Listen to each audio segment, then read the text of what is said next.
avec Patrick Lapalme.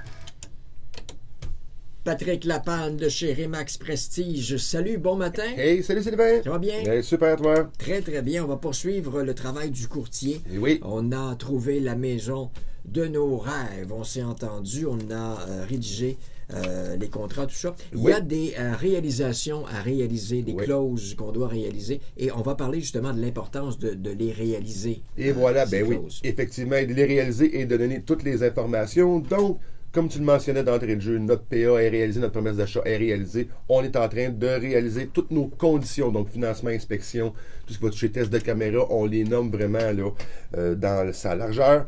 Il faut s'assurer de faire le transfert d'informations. Donc, si on a une information sur la propriété, donc on va naturellement, dans la majorité des cas, faire des inspections. Donc, le courtier va s'assurer de transférer la déclaration du vendeur à l'inspecteur directement pour que lui puisse en prendre compte ce qu'il y a comme particularité sur la propriété.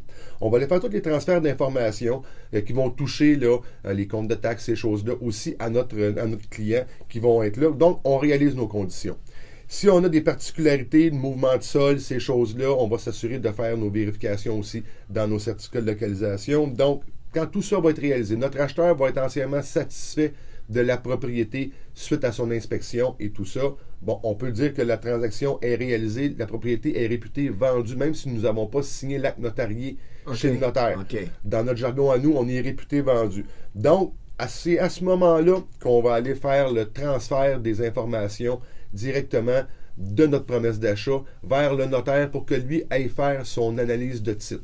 Je veux revenir à la réalisation des conditions parce qu'on dit, OK, moi, je veux que tu répares ceci ou cela dans la maison avant de passer chez le notaire. Ça prend parfois des experts qui vont être capables de faire les travaux. Ça va être là l'importance de bien monter sa clause avec notre client acheteur. Il veut avoir quoi qui va être fait par le vendeur. Donc, on va indiquer que le vendeur va s'occuper de faire tel travaux avec un entrepreneur avec une licence d'ARBQ avec preuve de facture. Ça, le courtier peut m'en référer. Vous en avez ça, tous les professionnels, des entrepreneurs, des inspecteurs, autant dans test de caméra, des zones de mouvement de sol, nommez-le, des arpenteurs géomètres. Naturellement, on est sollicité par eux. Ils savent qu'on vend des propriétés. On a une panoplie de gens. Et moi, dans la majorité de mes cas, tous les gens que je vais vous référer, je les connais tous. Donc, vous avez besoin de qui que ce soit, vous posez la question. Si je ne l'ai pas dans mon coffre à outils, je vais vous en trouver un. C'est sûr et certain. Là, on arrive chez le notaire. T'es là, toi? Moi, je suis toujours là. Moi ou Nancy dans mon équipe, là, on est toujours les deux. Le point le plus important, il faut s'assurer que tous les ententes de la promesse d'achat ont bel et bien été compris et rédigés dans le contrat de vente notarié. Donc, il peut y avoir des retenues chez le notaire aussi. Il faut s'assurer que ces retenues-là vont avoir été faites parce que des fois, on va faire des retenues chez le notaire et puis les travaux n'ont pas été effectués ou devraient être effectués. Là, on prend présentement, on est couvert de neige, naturellement, faites déneiger vos toitures, on ne le mentionnera pas assez souvent.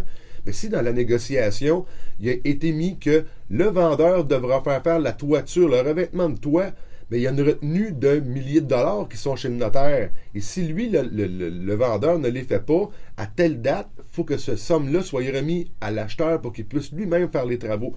Donc, il faut s'assurer que tout ce qui a été mis comme entente dans la promesse d'achat soit bel et bien rédigé et compris de tous les parties. Le notaire aussi, il faut qu'il comprenne. Il y a aussi les inclusions et les exclusions.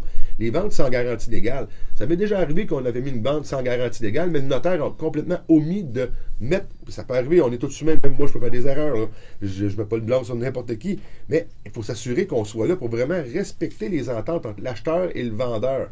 Et que donc, notre présence est là. Et ensuite, quand on va notarier la propriété, nous, dans notre cas, on a des protections de tranquillité, protections de sécurité. On est toujours disponible. Vous avez des questions, informations. La présence du courtier. Parce que c'est une grosse transaction. C'est un gros contrat, un des plus gros qu'on va signer dans notre vie, souvent. Et c'est votre patrimoine. Que moi et mon équipe, on s'engage d'être présents. Après l'acte de vente, vous avez des questions, informations, vous nous appelez, on est toujours disponible pour vous sur votre propriété. Si on veut en savoir plus, réentendre les chroniques, te joindre par téléphone ou autrement? Facilement, vous pouvez me rejoindre au 450-499-5544. Regardez toutes mes chroniques immobilières sur la chaîne YouTube et sur le Facebook. Tout y est, tout est complet. Vous avez des questions, informations, vous ne nous gênez pas, vous nous appelez, ça va nous faire plaisir. Répète-moi le numéro de téléphone encore. 450-499-5544. Génial. Patrick Lapalme, un but, une passion. Vendu. Voici Robbie Johnson.